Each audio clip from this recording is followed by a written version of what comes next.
Hey guys, welcome back to another episode of Dojo Setting. Today we are going to almost finish up our Rick Scale series. We're going to talk about complexity today. Before we dive in, make sure you like and subscribe. Follow me on Instagram, and drop a like if you're liking the content. So complexity. Is somewhat self-explanatory. Complexity is how hard the climb is to figure out. A lot of people would argue that how tricky the climb is to read or figuring out the beta shouldn't affect the grade of a climb. Now, with that, as far as my understanding goes, the Rick scale was originally proposed and used in competition setting. Now, keep in mind, in competitions, climbers only have 4 minutes or so to turn around, look at the climb, assess the climb, and execute. So if something is really complex and it's really hard to figure out, that does affect the difficulty of the competition route. They only have a certain amount of time to complete it. If something is really straightforward, it doesn't take as much time to figure out. Therefore, they have more time to execute. So that's my argument. In a gym scenario, sure, you could have something that's really, really tricky to figure out. But once you figure it out, it's not that hard. But again, gyms are businesses. So if you set like a really tricky V4 and V4 climbers can't really figure it out, it might be V4 once you figure it out, but if the target audience can't figure it out, it's harder than V4. So there's complexity. A couple ways to get complexity. You can have what I call noise on the wall. You can have a lot of extraneous things that are kind of meant to confuse the climber. You can have really intricate movements. Things like reverse catches, like around the worlds. Pogos aren't really necessarily tricky. A lot of the coordination stuff can kind of be complex to see. Also, and maybe we'll touch on this in the next video that sort of sums everything up, but the complexity of a climb in a gym scenario is relative to the target audience. So if you're setting like a V4 with a reverse catch in it, a seasoned competitor is going to see that and know how to do it. A stronger climber who's used to that type of movement is going to see it and know how to do it. But the target audience, the V4 climber, that might be totally new to them. So it might take a while to figure out. So it's all relative to who you are trying to appeal to. So what I'm going to do, I'm going to climb this thing and show you the beta, the intended beta. Then I am going to ask a bunch of people at my gym to put in one really good on-site attempt and see if they can figure it out.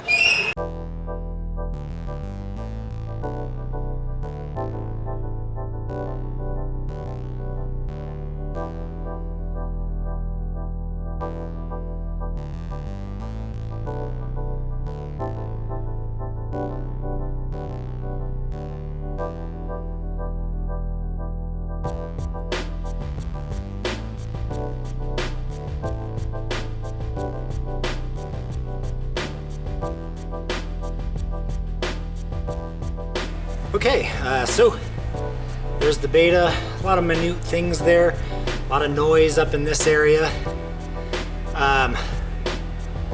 So we're gonna come back tonight when the gym has a lot of people in it, and I will ask certain people to try to on-site this and see how they deal with the trickiness or the cryptidness that is this climb. So Okay, so with everybody on these, I told them they could have one flash attempt. So some of them took a lot of time to try to read the climb, but a lot of people got confused on this first move. As I showed, it is the around the world sequence here, and that's a hard one to recognize. It's a hard one to figure out. What's happening here is this climber is getting stuck in the beta of grabbing whatever's closest to you instead of whatever is going to help you progress. So even though she can't quite figure out how to utilize this hold, she wants to go to it because it's close. Now here she's starting to get the right beta, but it is a little bit too far. Now Eric here is one of the channel subscribers, and he also could not recognize the move. He couldn't get past this first section because of that. Now this climber he might not seem tall, but he's got a really big wingspan. Now you'll see that he is also trying to grab whatever's closest to him instead of whatever is actually usable, so he's sort of getting sucked into this, and then he sort of figures out that he's tall and he can skip some things. That's one of the harder parts of setting, is to make it fair for everybody. So in this respect, I would say that this move didn't quite work out very well. Some of the taller climbers were able to cheat the around the world. I believe he ended up cheating this as well. Again, didn't see the around the world, so this sort of goes to show that figuring out the beta should be a part of the grade. If you can't figure something out, then it's hard. It can be hard. Obviously this move kind of had the cheat beta to it that made it doable, but nonetheless, the around the world sequence was really hard to see. Now this one's interesting. So watch as he reads it. He reads the around the world and the flip, and he's still doubting himself. There's a lot going on with the triangles, so he feels confident in this beginning part, but all those triangles up there are causing a lot of confusion. So let's see how he does on it. I should say that he is also a fairly short climber. I think he's around 5'4", somewhere around there. So fairly short climber. I know for a fact he does not have the wingspan to do the cheat beta. So let's see how he does.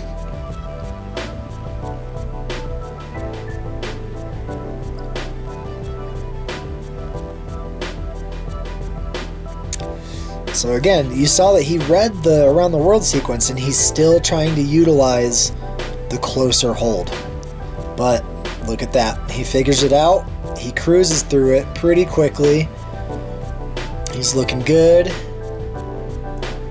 Notice that he went straight for the flip hold. So that was kind of cool.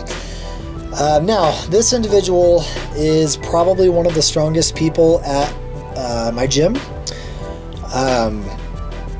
I ended up cutting out a lot of his route reading, but again, I only gave everybody one chance.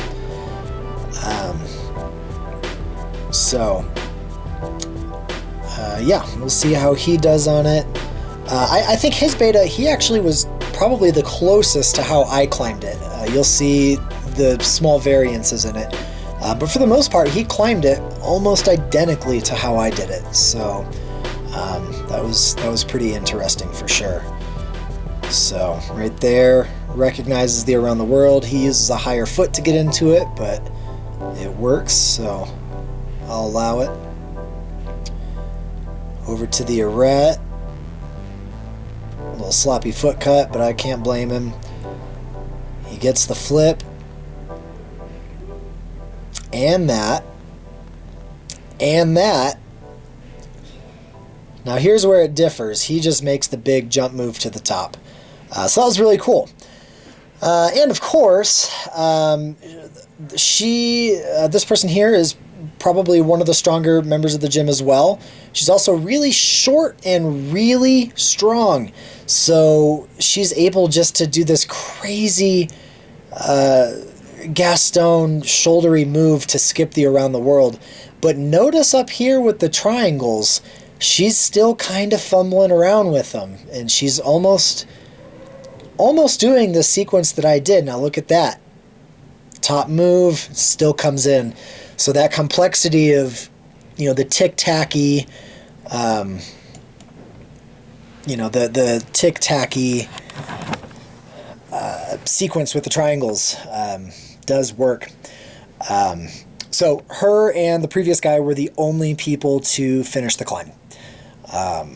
If I had to rate it, I don't know, V6, V7, somewhere in there. I don't know. So, yeah, hopefully this gave you guys a good insight into what complexity is. And again, I would argue that figuring out the beta should be a part of how hard to climb is. So, if you disagree, I'd like to hear about it in the comments. Let me know. I'm more than happy to have a discussion with you. So, stay tuned. We'll do another video soon, sort of talking about all of these three components: the risk, the intensity, the complexity, and sort of how they're used together. So, thanks for watching, and we will see you next time.